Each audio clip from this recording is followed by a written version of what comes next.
Well, speaking of that, last night, we're in New Jersey, backstage at the NBA YoungBoy show at the Prudential. Yeah, great show. Man, I had a time.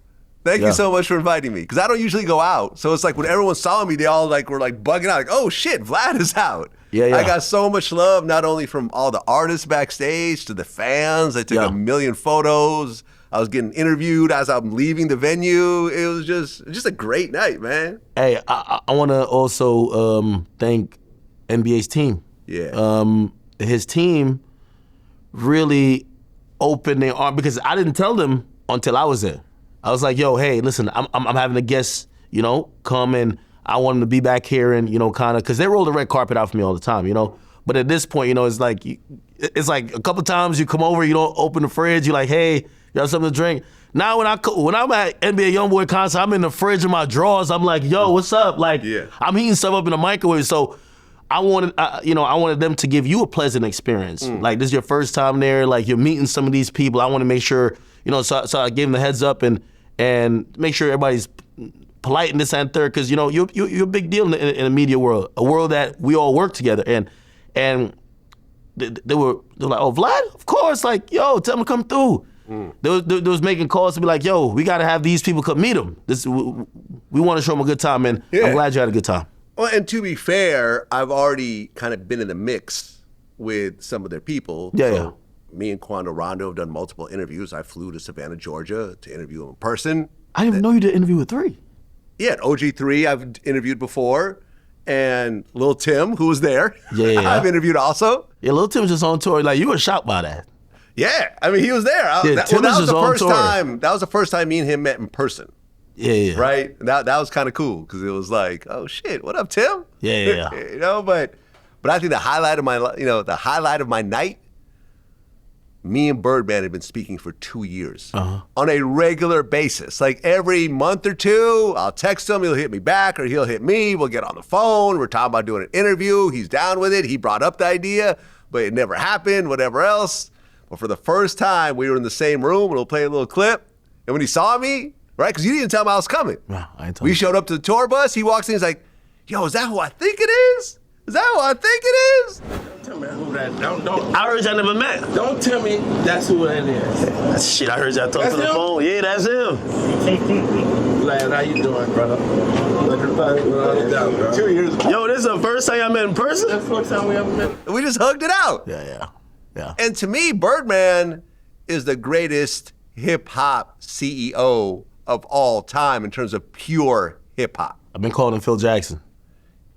No one else, this is not just because I know him or met him or whatever else, you can't name another hip-hop CEO that just stuck with the music since day one. Yeah, he has some lugs, shoes, and, maybe some stuff here and there, but... Of course, you're going to do a little ancillary business, but he never say, okay, this is the exit plan. No, he had Baller Block, and, he's dibbled and dabbled in various other things, I get it, but 99% of his career has been strictly on music, and he's continued decade after decade after decade to just discover enormous talent.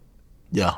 And really talent that other people have passed on and so forth. Like, I didn't see, for someone to see the vision of Lil Wayne as a little kid, it's mind-blowing to me.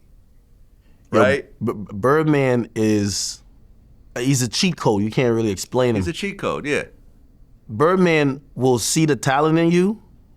And the reason why some of these people love him and they stick by him so well is because he empowers you early on.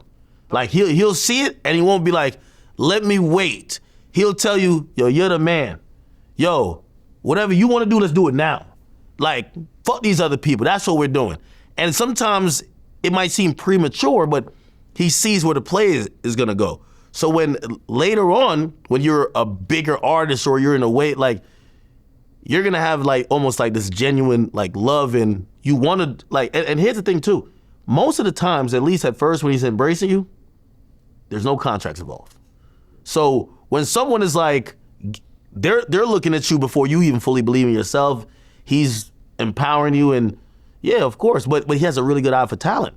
Because you know what I told him? I said, listen, man, the thing with this music business shit, especially on the executive side, it's a lot of time, you could waste your time. Like, yo, you're on a tour that's taking 2 months away. You're going to be away from your family. You're there every night.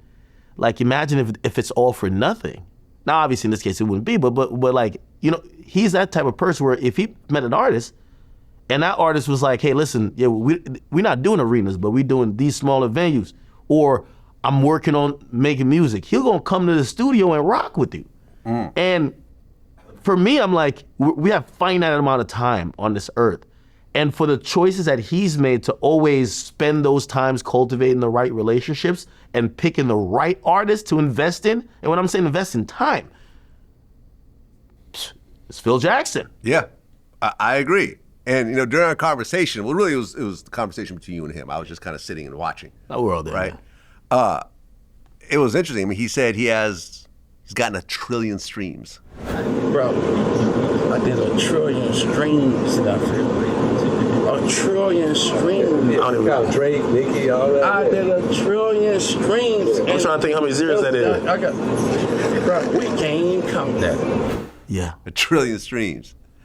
And when you think about it, when you start adding Lil Wayne, Nicki, Drake, YoungBoy, Young Thug, like Juvenile, like Tiger, like you're probably looking at about 1 trillion streams. The craziest part about that stat is that other than a major subsidiary record label of, say, like UMG, like I would say like a Def Jam, if we're comparing him to the people we would compare him to, like say a Rockefeller, or we would compare him to QC, he's by far the first one, and probably even the only one who's even hit 500 billion. Yeah. Streaming popped off in 2016. This just shows the run. This is why after he says it, and it's soaking in, I'm like, yeah, he's probably right. he also, because I've been to his house down in Florida, he has this huge, I mean, this thing looks like it's a whole wall. And it's not for streams though. It's for CDs sold. So this is a guy who, he sold infinite amount of CDs. Then the streaming game came, and his artists have done infinite amount of streams. Yeah. So when you look at it like that, to see how every era and shit is changing, and he said something that's very dope, and this is why you know he's Bill Belichick, right? Because you know sometimes some people get written out the game because of technology. Like, all right, yo, old man, you can't keep up. He's like, he believes in the music, and he knows good music is gonna sell. So it don't matter if it was back when people were getting bootleg. It doesn't matter if it was, oh yeah, this is a mixtapes, people getting them for free. It doesn't matter if shit. But yo, he's been doing this for so long. They were selling shit on cassette. Yeah, that's true. And he was selling it out the trunk to begin with. This was not someone whose dad, you know, this is not Elliot Grange, whose dad kind of put him into a great position. He got it out the mud as a drug dealer in New Orleans. Like, yo, it's wild. And he said something interesting last night when we were all talking. He said that Mike Kaiser from Atlantic gave him NBA YoungBoy for free. Yeah. And he was like, I would have paid 20, 30 million. But he just gave it to him for free because they just thought that he's already done everything he could have done, and you know, he's always in jail, and go ahead, just take him.